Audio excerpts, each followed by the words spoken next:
Qu'arrive-t-il aux enfants mourant en bas âge?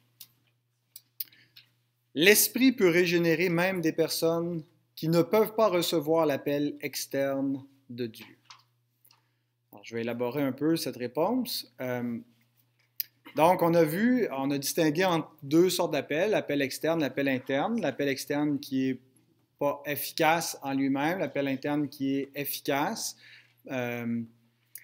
Mais on a vu aussi que pour que l'appel interne ait lieu, il faut que l'appel externe se produise parce que le Saint-Esprit appelle des gens par la proclamation de la parole, il les convainc, donc il faut que l'Évangile soit prêché. C'est ce qu'on voit dans Romains 10 en particulier, comment est-ce qu'ils vont pouvoir invoquer celui qui n'ont pas entendu parler, comment est-ce qu'ils vont en entendre parler ces personnes qui prêchent, et ainsi de suite, selon ce qui est écrit, la foi vient de ce qu'on entend vient de la parole du Christ. Donc pour avoir la foi, pour être sauvé, il faut que la parole du Christ soit proclamée.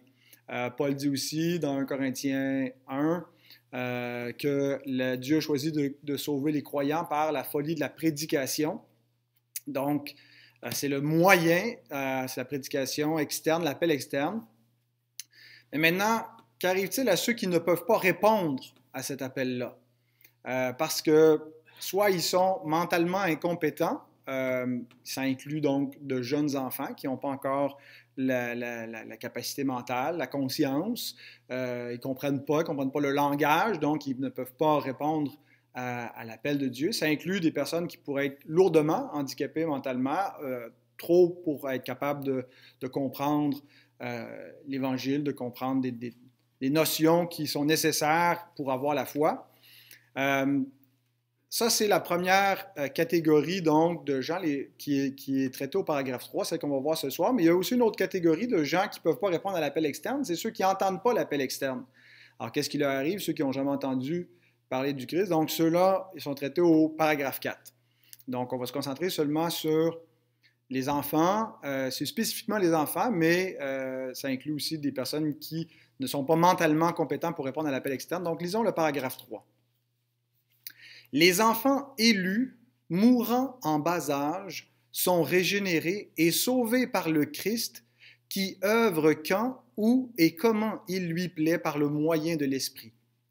Il en est de même de tous les élus qui sont extérieurement incapables d'être appelés par le ministère de la parole. Donc, je pense que quand il en est de même, ça ajoute donc d'autres qui seraient aussi mentalement incapables de répondre extérieurement à la parole, donc les gens qui auraient un handicap mental. Donc, depuis toujours, la question de la destinée des enfants mourant en bas âge a préoccupé les hommes avec raison. Il n'y a pas de plus grande tragédie, je pense, que de perdre un enfant, perdre ses enfants. Mais à cela s'ajoute tout le questionnement de qu'est-ce qui arrive à son âme, où est son âme, une fois qu'elle se sépare de son corps. Donc, et c'est aussi, je pense que la mortalité infantile a eu beaucoup à jouer dans le développement du baptême d'enfants. C'est entre autres donc en raison d'un haut taux de mortalité infantile à l'époque, combiné avec la notion du sacramentalisme, qui c'est-à-dire que l'idée que le baptême régénère, la régénération baptismale. Donc, on a commencé à baptiser les bébés pour les sauver, ni plus ni moins. Et donc, alors, ce que l'Église enseignait pendant le Moyen Âge, c'est que les bébés baptisés qui meurent dans l'enfance sont sauvés, tandis que les bébés non baptisés sont dans les limbes. Les limbes, le mot, je sais pas si c'est limbus, je pense, en latin, qui veut dire donc la frange, la limite de l'enfer. Alors, ils sont en enfer, mais ils ne sont pas dans un enfer où ils seraient dans des souffrances conscientes. Ça, c'était le dogme qui était enseigné au Moyen-Âge. En fait, ça a perduré dans l'Église romaine jusqu'à tout récemment. Je pense que ça a été comme répudié ou modifié en 2007. Bien sûr, la Réforme a rejeté, donc, d'une part, le sacramentalisme, c'est-à-dire l'idée, donc, que l'homme est sauvé par les sacrements, et elle a élaboré à la place l'Évangile via les sola gratia, sola fide, donc sauvé par la grâce seule, par la foi seule. Maintenant, comment quelqu'un qui n'est pas en mesure d'exercer la foi peut être sauvé? C'était le problème. Les catholiques romains, pour eux, le sacramentaliste, il sauve les bébés, il n'y a pas besoin d'avoir la foi, c'est réglé. Maintenant, les réformés disent non, il faut exercer la foi pour être sauvé. Et la foi, donc, c'est quelque chose qui implique une intelligence, une volonté. Alors comment? Qu'est-ce qui arrive avec les jeunes enfants? Alors, différentes réponses, mais commençons par ce qu'on sait. Ce qu'on sait des enfants. On sait que les enfants, même si on les trouve tout cute, tout mignons, et qu'on dit souvent qu'un enfant c'est pur, c'est bon, c'est faux. Un enfant vient au monde pécheur. Les enfants sont pécheurs en Adam. Ils héritent donc de la corruption d'Adam. On a vu donc quand on a examiné la transmission du péché au chapitre 6, par génération naturelle, par l'imputation donc de la faute du premier homme. Donc, ils ne naissent pas neutres, ils naissent coupables. Jésus aussi nous dit que la corruption vient de l'intérieur, donc vient du cœur. Le cœur est déjà contaminé dès la naissance. Ce n'est pas la société qui contamine, bien sûr, qu'elle peut amplifier, mais nous croyons que les enfants sont pécheurs dès la naissance et que la corruption est dans leur cœur et qu'elle se manifeste tôt ou tard. Et donc, on sait aussi que sans une régénération, sans la nouvelle naissance, la nature humaine demeure inchangée s'il n'y a pas une intervention de l'Esprit. Jésus dit dans Jean 3, verset 6, « Ce qui est né de la chair est chair. » Donc, ce qui est né de la condition humaine, la nature humaine, reste dans cet état, dans cette nature-là, à moins de naître de nouveau, à moins que l'homme naisse de nouveau. Et sans l'exercice de la foi, selon ce que l'Écriture nous présente, il n'y aura pas de régénération du Saint-Esprit parce que l'Esprit, donc, la façon qu'il régénère, c'est lorsque l'Évangile est prêché. Il crée la foi dans le cœur et c'est comme ça qu'il purifie le cœur. Donc, on voit par exemple dans Actes 15, 8 et 9, « Et Dieu qui connaît les cœurs leur a rendu témoignage en parlant des païens, en leur donnant le Saint-Esprit comme à nous. Il n'a fait aucune différence entre nous et eux, ayant purifié leur cœur par la foi. » Donc, bien sûr, ça s'applique aux croyants. Sans la foi, il est impossible de plaire à Dieu, Hébreux 11, 6. Et on sait donc que sans appel externe, il n'y a pas de foi, parce que la foi vient de ce qu'on entend vient de la parole de Christ. Donc, certains concluent, tous les enfants qui meurent en bas âge sont perdus, parce que la seule façon que l'Écriture nous montre pour être sauvés, c'est la foi. Pas de foi, pas de salut. Pas de capacité d'exercer la foi, pas de capacité de recevoir le salut. Alors, à défaut d'être rassurante, cette position-là, elle a le mérite d'être cohérente et de vouloir s'en tenir à les données bibliques les plus explicites, les plus claires. Mais est-ce qu'elle tient compte de toutes les données bibliques? Est-ce que la Bible ne présente pas des exceptions où Dieu accorderait sa grâce, son salut, sans repentance et sans foi? Alors, je pense qu'on peut peut-être, je ne sais pas si supposer, ou on semble voir cette possibilité-là par au moins un texte, mais il y en a plusieurs qui pourraient s'y rattacher, mais un texte intéressant, un texte typologique, donc dans l'Ancien Testament, au début du Deutéronome, où Moïse rappelle pourquoi toute l'assemblée d'Israël n'entrera pas en terre promise. Parce qu'ils ont été incrédules, parce qu'ils ont eu le cœur dur. À l'exception de Caleb, quand il a été envoyé avec les autres espions, qui lui a incité les gens à entrer, à croire à l'Éternel, croire les promesses, mais les autres, donc, n'entreront pas. On lit par exemple dans Deutéronome 1, 32 à 36, « Malgré cela, vous n'eûtes point confiance en l'Éternel, votre Dieu, qui allait devant vous sur la route pour vous chercher un lieu de campement, la nuit dans un feu afin de vous montrer le chemin où vous deviez marcher, le jour dans une nuée. » Et, mon texte disparaît, « L'Éternel entendit le bruit de vos paroles, il s'irrita et jura en disant, « Aucun des hommes de cette génération méchante ne verra le bon pays que j'ai juré de donner à vos pères. Excepté Caleb, fils de Jéphuné, il le verra, lui, et je donnerai à lui et à ses enfants le pays sur lequel il a marché parce qu'il a pleinement suivi la voie de l'Éternel.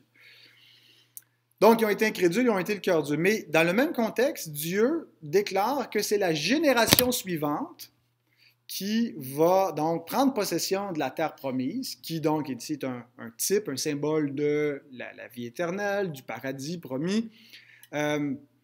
Et c'est pas parce qu'ils ne sont pas des pécheurs, c'est pas parce qu'ils ne sont pas les fils de leur père, mais parce que Dieu ne leur impute pas la faute, parce qu'au moment où leur père avait le cœur endurci, eux, ils étaient dans l'enfance, dans l'innocence de l'enfance. Et on lit au verset 39 ceci, « Et vos petits-enfants, dont vous avez dit, ils deviendront une proie, et vos fils, qui ne connaissent aujourd'hui ni le bien ni le mal. Ce sont eux qui y entreront, c'est à eux que je le donnerai, et ce sont eux qui le posséderont. » Alors, cette expression où Dieu, donc, décrit le statut des jeunes enfants comme ne connaissant ni le bien ni le mal. Ça ne veut pas dire qu'ils ne sont pas des pécheurs, ça ne veut pas dire qu'ils sont... ça veut dire que le péché semble ne pas leur être imputé avant l'âge de la raison. Et donc, plusieurs théologiens croient que avant l'âge de la raison, c'est-à-dire quand on est un jeune enfant qui ne connaît ni le bien ni le mal, le péché n'est pas imputé. Il y a comme une grâce qui est faite. Paul dit quelque chose dans Romains 5,13, il dit que là où il n'y a point or le péché n'est pas imputé quand il n'y a point de loi. Est-ce qu'il peut y avoir une loi sans la conscience qui atteste cette loi? C'est un des arguments de Paul, la conscience dans laquelle Dieu inscrit sa loi. Même pour les païens qui n'ont point la loi écrite, ils ont la loi de Dieu, la même loi morale écrite dans leur conscience. Romains 2, 14 à 16. Quand les païens qui n'ont point la loi font naturellement ce que prescrit la loi, ils sont, eux qui n'ont point...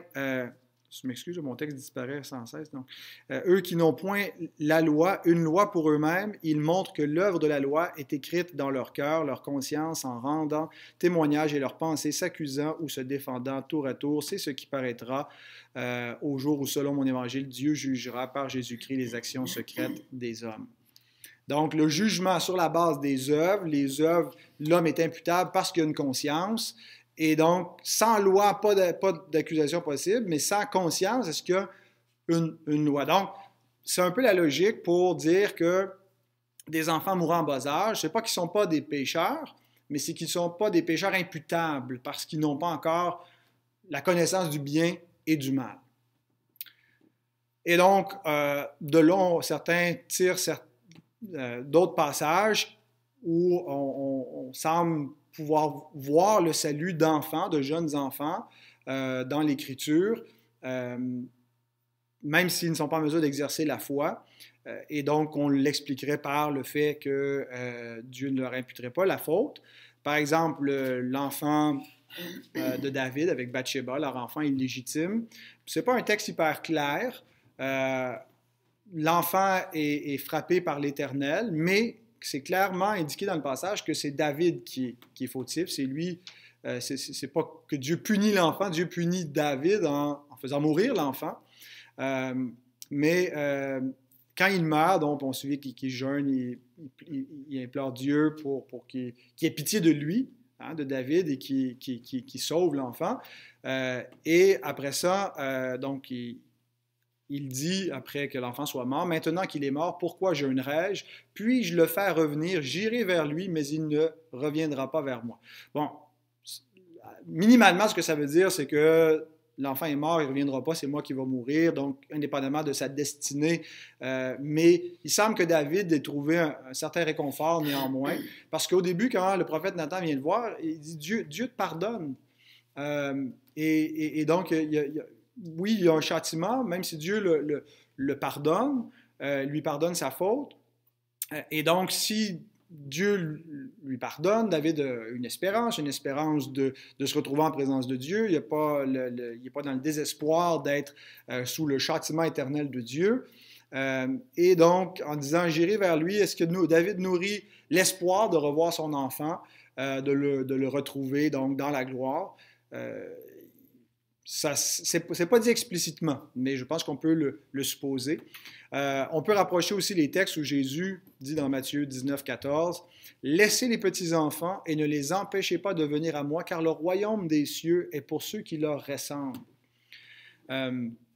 Bon, c'est pas de facto, certains, même les pédobaptistes utilisent ça pour dire on doit baptiser nos enfants, ils viennent à Christ, mais il y a une disposition favorable du Seigneur qui semble être face aux enfants. Et quand il dit le royaume des cieux est pour ceux qui leur ressemblent, bon, c'est pas que les enfants sont innocents nécessairement. C'était peut-être pas de tout petits bébés ici, là, c'était peut-être des enfants un peu plus vieux qui venaient à lui, mais donc le fait qu'il associe le royaume, l'héritage du royaume aux enfants, donc c'est une suggestion aussi dans ce sens-là d'une grâce qui est accordée pour l'ensemble des enfants morts en bas âge. Et une autre catégorie de texte qu'on fait intervenir, c'est que Christ a racheté des gens de toute tribu, toute langue, tout peuple, Apocalypse 5, 9, 7, 9, donc où le peuple de Dieu proclame la gloire de l'agneau qui a racheté donc des hommes de toute tribu, de tout peuple. Mais il y a des peuples et des tribus qui ont disparu de la terre sans jamais avoir été atteints par l'Évangile. Et donc, certains disent, mais si ils sont représentés, puisque Jésus a racheté de tout peuple, non pas racheté tout peuple, mais de tout peuple, des gens pris sur tous les peuples, toutes les langues de la terre, bien, c'est peut-être parce que c'est par l'innocence d'enfants morts en bas âge qui sont rajoutés au peuple de Christ. Alors, c'est difficile de trancher ce qui en est véritablement. L'Écriture n'est pas explicite sur la question. Et vous remarquerez que la confession ne va pas dans aucune des deux voies que je vous ai présentées. En fait, elle est optimiste. Elle ne présente pas la perspective du salut pour des enfants comme étant impossible. Elle ouvre cette possibilité-là, mais non pas sur la base de l'innocence des enfants en bas âge, mais sur la base de la souveraineté de l'Esprit Saint. Relisons la première phrase, ça dit « Les enfants élus, mourant en bas âge, sont régénérés et sauvés par le Christ qui œuvre quand, où et comment il lui plaît par le moyen de l'Esprit. » Donc, l'assurance, ce que nous confessons, c'est que le salut des enfants est assuré par la capacité à l'Esprit de régénérer comme il veut et la bienveillance de Dieu de le faire comme il lui plaît. Donc, la capacité, le fait que Dieu peut, et la bienveillance, le fait que Dieu veut. Lorsqu'on dit que Dieu sauve les croyants par la prédication, c'est la façon normale. Mais ça ne veut pas dire que Dieu ne peut pas sauver sans la prédication. On affirme que Dieu sauve par la prédication de l'Évangile et que sans la parole du Christ, la foi ne viendra pas. C'est la façon normale. Mais est-ce que ça veut dire que pour l'Esprit, ça serait impossible sans la prédication de régénérer, d'appliquer les grâces acquises par le Christ à des élus qui ne sont pas en mesure d'être appelés extérieurement? Donc, et c'est sur cette base-là, donc, la confession, sur la base de la capacité du Saint-Esprit et de la bienveillance de Dieu, donc le fait que Dieu peut et que Dieu veut, qu'elle soutient cette doctrine du salut pour les enfants morts en bas âge.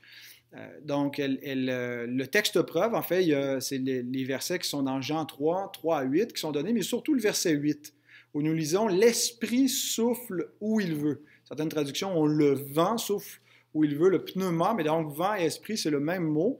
Mais quand on parle ici de la volonté, la volition, c'est clairement à l'esprit que Jésus fait allusion. S'il prend l'image du vent, c'est pas impossible, mais pour qu'on comprenne, donc, c'est l'esprit, c'est donc sa volonté et sa capacité. L'esprit souffle où il veut, tu entends le bruit, mais tu ne sais d'où il vient ni où il va. Il en est ainsi de tout homme qui est né de l'esprit. dans le sens que l'Esprit a soufflé parce qu'il le voulait. Ça a été causé donc par la volonté de Dieu. Et ce qu'on a vu jusqu'à présent, c'est que le déterminant absolu du salut, c'est la volonté de Dieu. Ce n'est pas la réponse de l'homme. La réponse de l'homme est causée par la volonté de Dieu.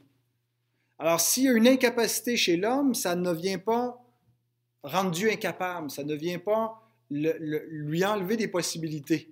Bien sûr, l'Écriture ne l'affirme pas nécessairement explicitement, mais implicitement, elle affirme explicitement que l'Esprit souffle où il veut, et donc que le Tout-Puissant a cette capacité de régénérer, il le fait naturellement par la prédication de l'Évangile, c'est la façon habituelle, normale de le faire, mais est-ce que sans ce moyen-là, il peut le faire? Absolument. Donc, parce qu'il n'y a seulement que la volonté de Dieu, et donc c'est là où on croit fermement à la conversion par le libre arbitre, la volonté de l'homme. On est obligé de dire qu'aucun enfant peut être sauvé. Dieu est obligé de respecter le libre arbitre. Ils n'ont pas choisi, mais dès qu'on dit que Dieu peut sauver des enfants, il les régénérer, même s'ils n'entendent pas l'Évangile, il faut que Dieu, souverainement, ce soit lui l'auteur du salut et qu'il faut que la volonté de Dieu précède la volonté de l'homme. Et donc, c'est ce qu'on a dit plusieurs fois. On a cité plein de fois Jean 1, 12 et 13, que ceux qui l'ont reçu sont nés non du sang, ni de la volonté de la chair, ni de la volonté de l'homme, mais de Dieu. Éphésiens 1, 5, qui nous rappelle qu'on a été prédestinés dans son amour à être ses enfants d'adoption par Jésus-Christ, selon le bon plaisir de sa volonté. Donc, le salut des enfants morts en bas âge ne dépend que de la capacité de Dieu et de la volonté de Dieu. Alors, Dieu peut-il et Dieu veut-il? Et à cela, je réponds oui. Dieu peut et Dieu le fait. Dieu veut, on voit, Dieu veut d'une part, 1 Timothée 2,4, Dieu veut que tous les hommes soient sauvés, parviennent à la connaissance de la vérité. Généralement, on comprend comme calviniste que tous les hommes, c'est réfère à toutes sortes d'hommes, donc incluant de jeunes enfants même morts en bas âge. Dieu veut que toutes les catégories d'hommes puissent être sauvés. Et donc, bien sûr, ici, on distingue aussi entre la volonté préceptive et la volonté décrétive de Dieu. Dieu n'a pas décrété que tous les hommes seraient sauvés, bien que Dieu veut, dans sa volonté préceptive, il appelle tous les hommes à la repentance, donc il veut que tous les hommes soient sauvés. Ça fait partie de sa volonté morale. Et je pense qu'on a même une occurrence où le Seigneur a sauvé quelqu'un post-mortem. Et providentiellement, c'est le texte sur lequel je prêche ce dimanche. La jeune fille, la fille de Jairus, Jésus vient, elle est morte, et il lui donne la vie après qu'elle soit morte, au-delà donc du tombeau, après la mort. Hein? Il lui dit « Talitha koumi », ce qui signifie « jeune fille, lève-toi, je te le dis ». Et Christ donc la ressuscite, lui donne la vie, et je pense lui a donné la vie éternelle, alors qu'elle était morte, alors qu'elle n'était pas en mesure de répondre à l'appel externe. Donc, on a un cas ici, donc, qui je pense, est évident et qui nous montre donc qu'il est possible d'avoir un salut après la mort. Donc, notre confession est prudente. Elle précise que les enfants élus, vous avez sûrement remarqué le mot « élus », mourant en bas âge, sont régénérés. En lisant les commentaires sur les confessions, il y a deux possibilités pour comprendre la référence à l'élection ici. Soit par opposition à des enfants non élus. Donc, il n'y a que des enfants élus auxquels l'Esprit applique le salut, tandis que les autres, les non élus, ils sont laissés à la réprobation. Ou bien, c'est simplement un rappel pour dire que tous ceux qui sont sauvés sont ceux qui sont élus par le Père, rachetés par le Fils, régénérés par l'Esprit. Et donc, possiblement, tous les enfants mourant en bas âge sont élus. Donc, en fait, s'ils sont tous sauvés, c'est parce qu'ils ont tous été élus, qu'ils ont tous été rachetés par le Christ et qu'ils ont tous été régénérés par l'Esprit. Donc voilà, c'est à peu près le plus loin qu'on peut aller sur la base des données bibliques. Je pense qu'on a quand même, connaissant la grâce de notre Dieu et ses entrailles de miséricorde pour quelques personnes d'entre nous qui ont perdu de jeunes enfants, espoir et raison de prendre confiance dans le Seigneur, dans sa grâce, dans sa miséricorde infinie. Il n'est pas dans l'incapacité de les sauver et il n'est pas non plus dans le refus de le faire. Il est bon et il le peut.